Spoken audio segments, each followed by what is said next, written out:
just woken up, so a bit bleary-eyed. But welcome to Hellesylt.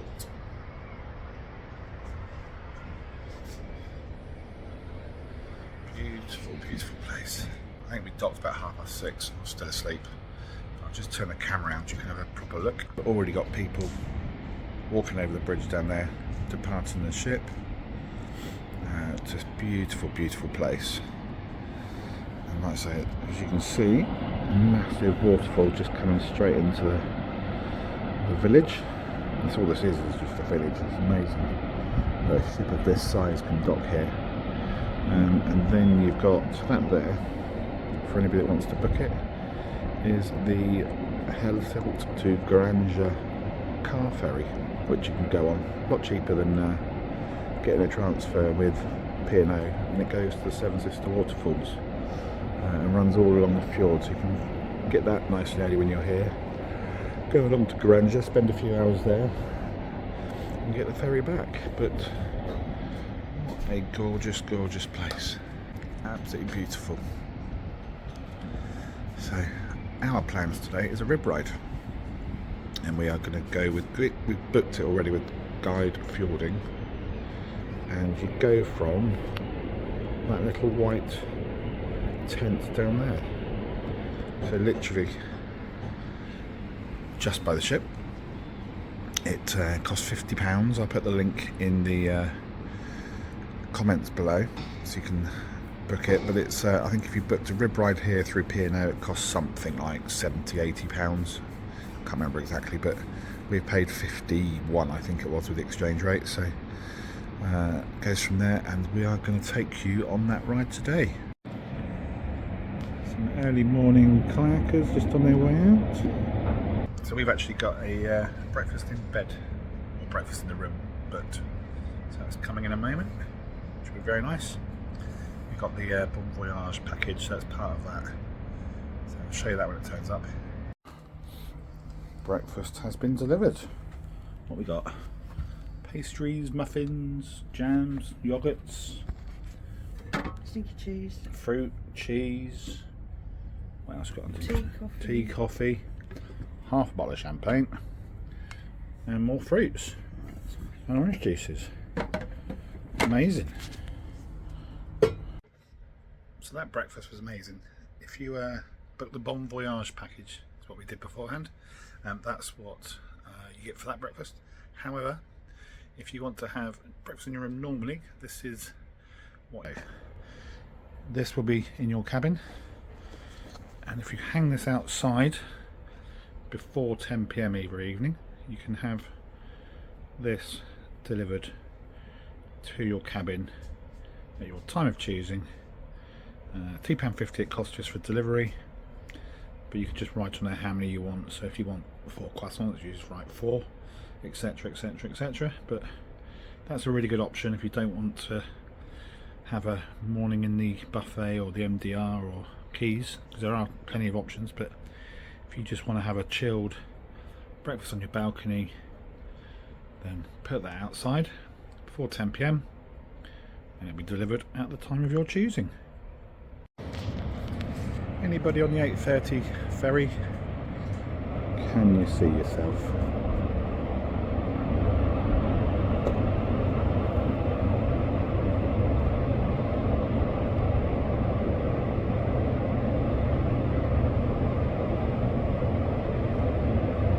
Beautiful morning for it.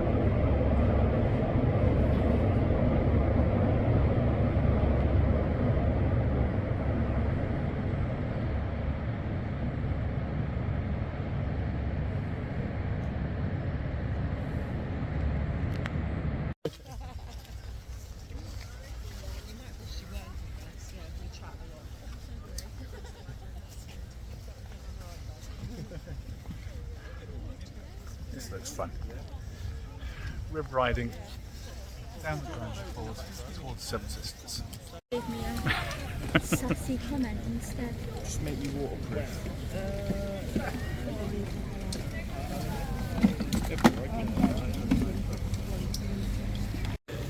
Alright? Andy? Yep.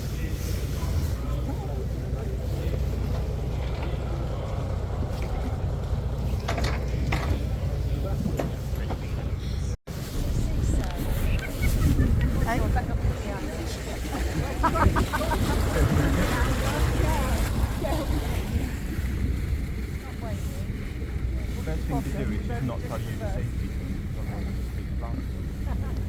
Dad's head up there with his camera.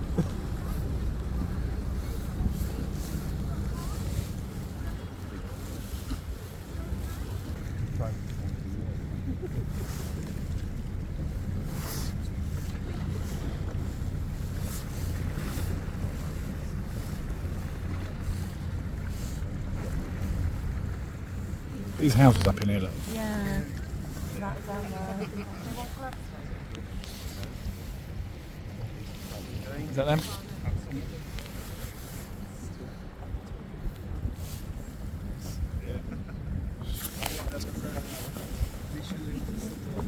Is your dad in there? We jumped Really? on the bike, and there was a few, I don't know, bikes to see.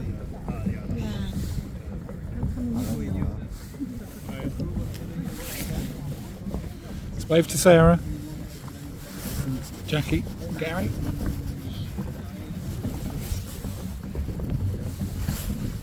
Right, open it up. Let's go.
Smiling.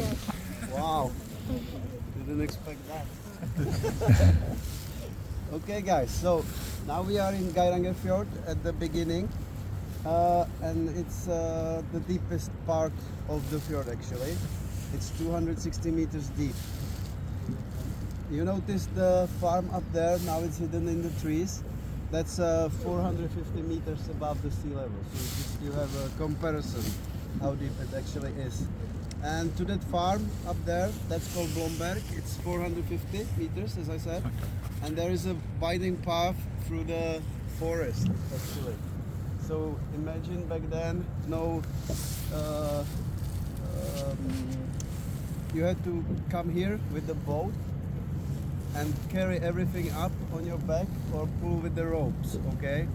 And it was 44 zigzag turns to get up there, 2 hours trip.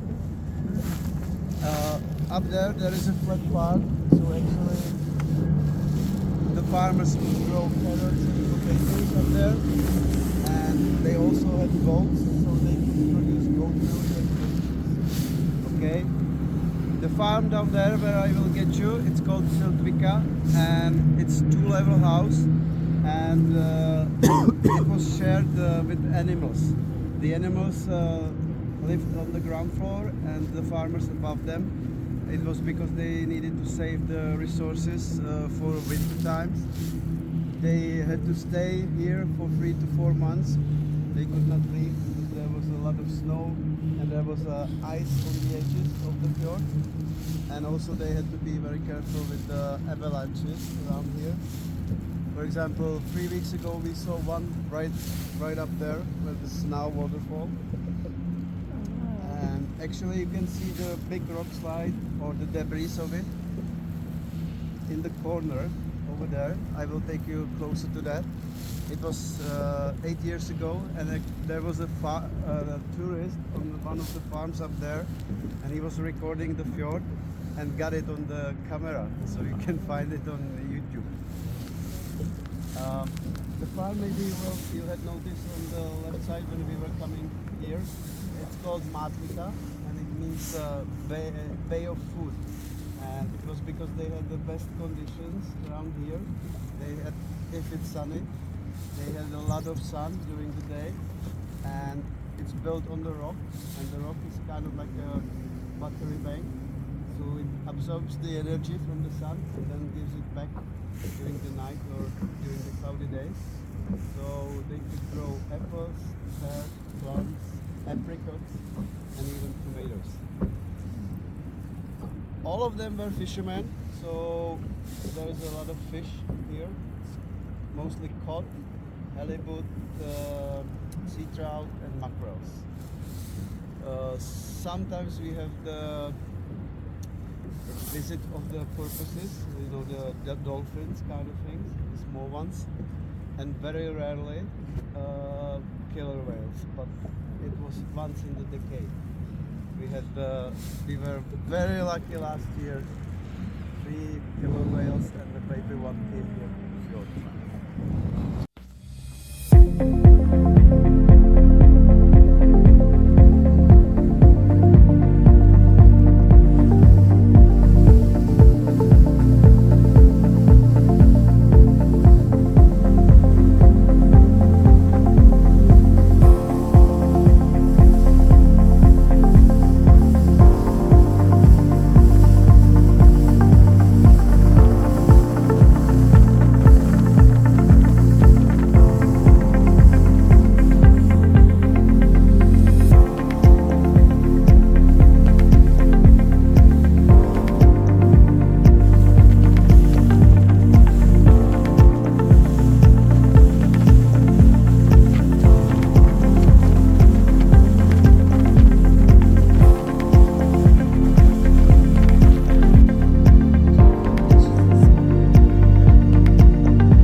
The farm up there. On the right side it's called Knifsflo, and on the other side that's called Skageflo.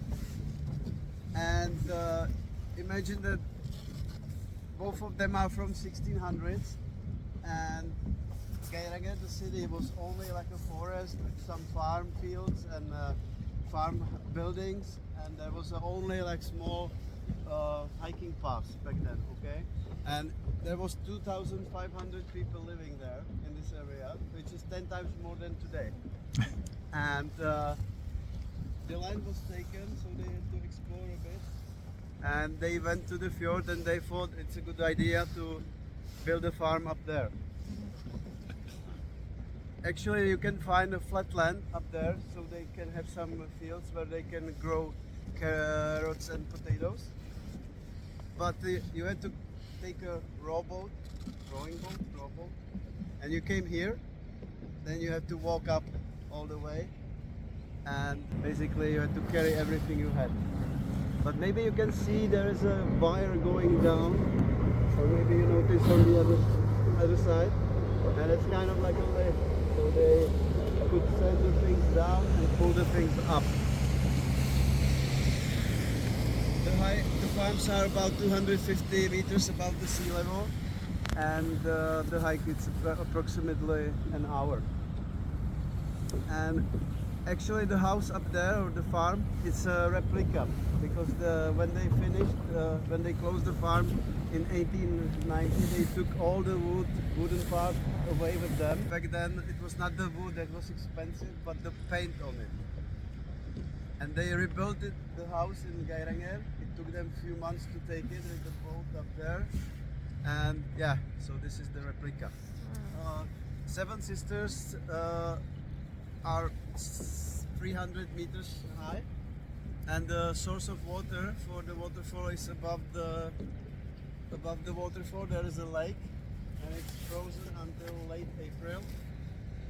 So now we had a couple of sunny weeks, so all the snow and ice melts and it feeds the waterfall.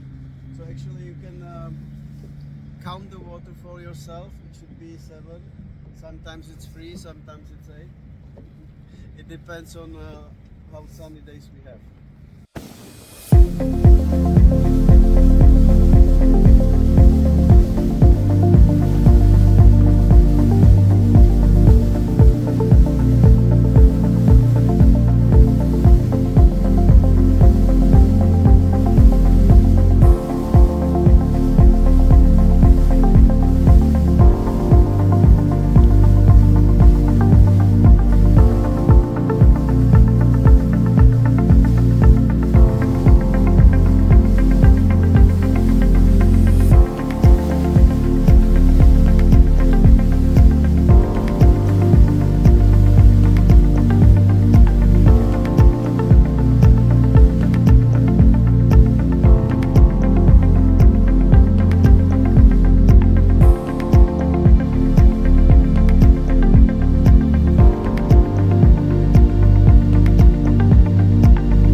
never going to. amazing. Yeah, Enjoy it?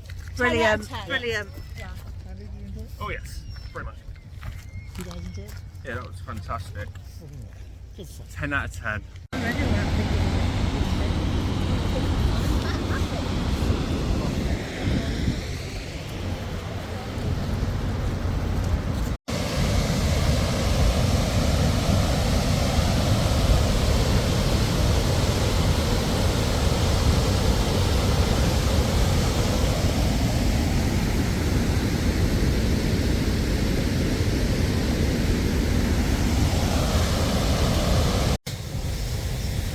Not sure if you can hear me, we're right by the waterfall.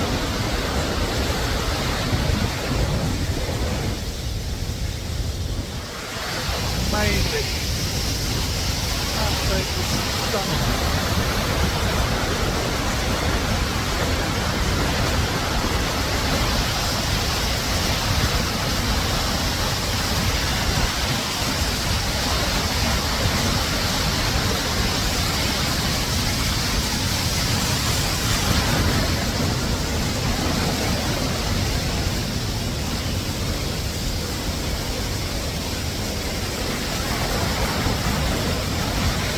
The ship just got up there.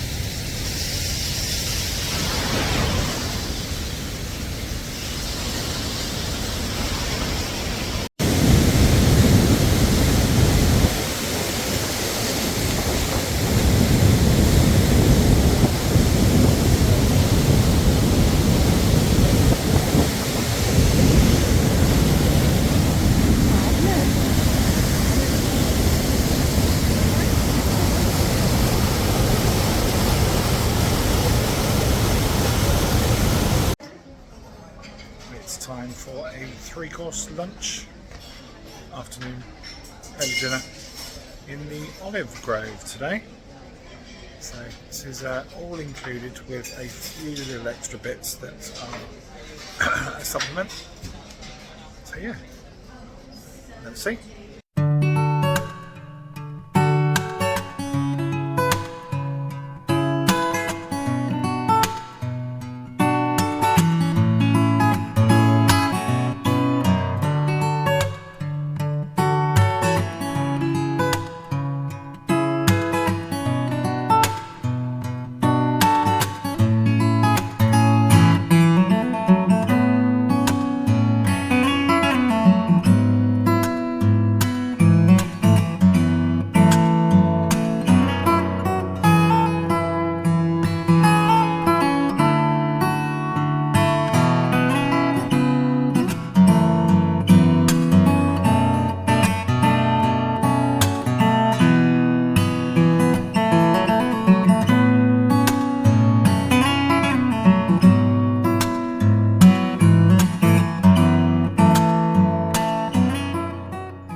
Okay, so we are just going to go off to the Headliners Theatre to watch a show called Festival.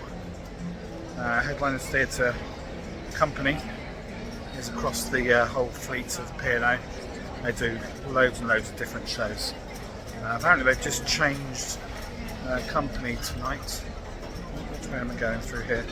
They just changed company, so there's a whole new team of dancers and singers on board this week. This is their first show. I'm sure they'll do great. It's always a good show. I think festival is based around going to a Glastonbury type festival, mixed in with loads of songs that we all know. So let's go and watch.